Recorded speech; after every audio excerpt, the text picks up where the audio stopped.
Assalamu alaikum wa rahmatullah. Kamar kullum sunana Kabiru Ishaq, mai gabatar da shirin taskar gidan magani Herbal Center. Insha Allah a yau bayanin da zan yi wata tsaraba ce nake ɗauke da ita muhimmiya musamman ga masu shirin zama ma'aurata.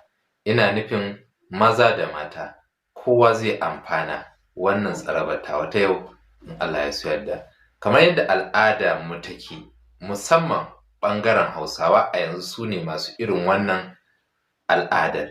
Duk sanda aka ce yau gashi mutum yana shirin yin aure ko ya kusa yin aure, to sai ka ga in mace ce an fara yi mata tsime-tsime kala-kala, ba ta wancan ta sha, ba ta wancan ta liƙa, ba ta wancan ta yi kaza, da wani abu makamancin haka, da abu mai amfani da marar ma amfani. Haka a wajen namiji, akwai mazan da zaran an ce mutum ya kusa aure, sai ga 'yan uwa, abokai, makusanta, wancan ya kawo masa wancan tsimi, wannan ya kawo masa wannan magani, duk dai wai kar a ƙure shi. A zahirin gaskiya ba wannan ne abin da mutum yake buƙata ba a daidai wannan lokaci. In har da akwai abin da mutum yake buƙata a ɓangaren magani, to abin da ya fi buƙata shine maganin sanyi da basir. Maganin da zai wanke ma mara, ya wanke ma cikinka, ya zamana ka samu gamsasshiyar lafiya wacce za ka dogara da kanka. A ɓangaren abinci kuwa ya kamata mutum ya nemi abincin da zai riƙa gina masa jiki.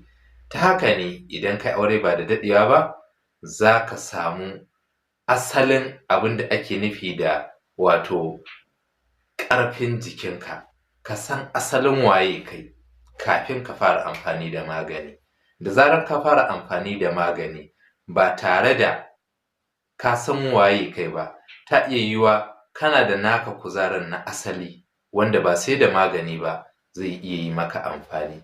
Ta iya yiwuwa ba ka da shi, idan har kana da shi ka kuma sabo wa kanka da magani, to daga wannan lokacin za ka koma ba ka da kuzari naka na ƙashin kanka, dole sai ka sha magani sannan za ka iya kusantar iyali. Haka kuma mace, ita ma tana iya fuskantar irin wannan ƙalubalen.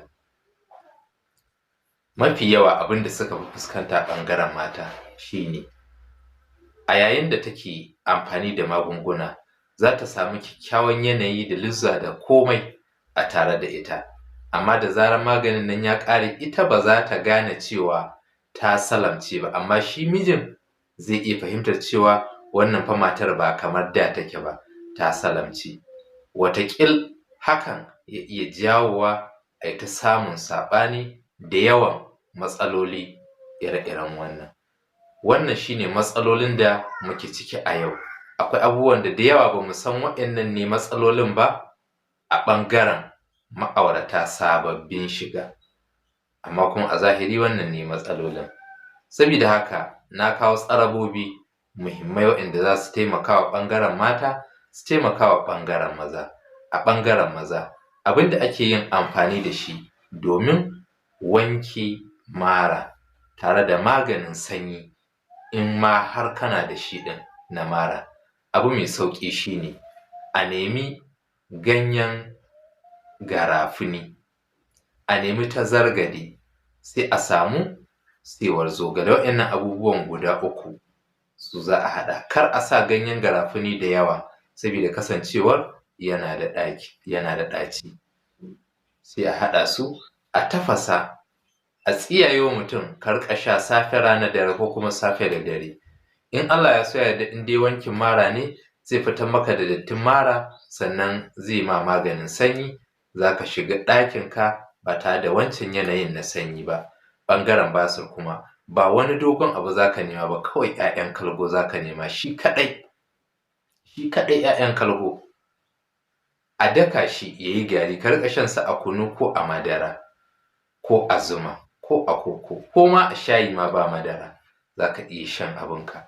In ka jiƙa kana tsiyaya kana sha, na farko yakan wanke dattin da yake cikin hanji, zai sa ka yi bahaya wacce ba ta da tauri, wanda zai wanko ma dai dattin da yake cikin cikinka, kuma zai ma maganin basir, sannan zai dawo maka da asalin kuzarinka na asali yanda kake, ba wai ya ƙara maka fasinal ba. Wannan shi ne insha Allahu, kuma aka yi amfani da wannan za a ce an gode da ikon Allah. Sai kuma ɓangaren mata, su ma ɓangaren mata za su iya amfani da wancan na ɓangaren sanyin irin wanda aka ba wa maza, mata ma za su iya amfani da shi. Sai ko in suna fama da matsalar ƙaiƙayi ko wani abu a matsi sai su nemi ganyen bagaruwa sai a raka tsarki da shi. Insha Allahu komai zai tafi daidai yanda ake so. Abubuwan da za su ƙara ni'ima naturally shine a yi amfani da dabino, aya, nono, madara, nonon raƙumi, a yi garinsu. In ma har ya zamana cewa tana tunanin kamar ba ta da sha'awa, to nemi garin zogale da garin hulba a haɗa su a niƙa a riƙa sha a madara ko a zuma. Za a samu cikakken yanayi irin yanda ake so. Wannan su ne ɗan taƙaitaccen bayani, amma zan ci gaba a nan gaba idan hali ya ba da iko insha Allahu. Allah ya mana jagora, Allah ya ƙara mana lafiya da zaman lafiya. Assalamu alaikum wa rahmatullah.